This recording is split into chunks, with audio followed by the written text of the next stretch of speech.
ભાઈ અહીંથી જતા ફ્લાઇટને 90 મિનિટ લાગે ને ત્યાંથી આવતા 1.5 કલાક લાગે.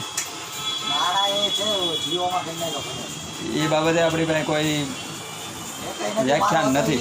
પણ તમે એનો કોઈ રૂટ શું ફેર હશે, શું કંઈક સ્ટોપ કરતી હશે, શું હશે? સ્ટોપ એ ફ્લાઇટ કોઈ દી સ્ટોપ કરે ક્યાંય? હું ફ્લાઇટ એ કાંઈ રેલવે સ્ટેશન છે? પણ જતા 90 મિનિટ લાગે ને આવતા 1.5 કલાક.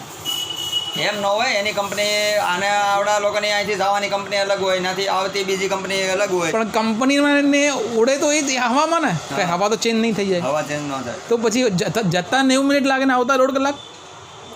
એટલે કદાચ એવું તમે એની ગણતરી એમ માનતા હોય કે તમે અહીંથી તમારું પ્લેન ઉપડ્યું એટલે પછી પાછો ત્યાં લેન્ડિંગ થાય એનો ટાઈમ પાછો એની અંદર ગણાઈ જતો હોય છે ને. બધું આવી ગયું બંનેનું. એવું પોસિબલ નથી. તો તમે પેસેન્જર ઉતરે જાય ત્યાં સુધી એની ફ્લાઇટને પાછું આવવાનું હોય. એ બધું ગણતરી બધી ગણાઈ ગઈ. જતા 90 મિનિટ લાગે ને આવતામાં 1.5 કલાક લાગે. એ સમજની બહાર અશક્ય છે. એ અશક્ય છે, ઇમ્પોસિબલ.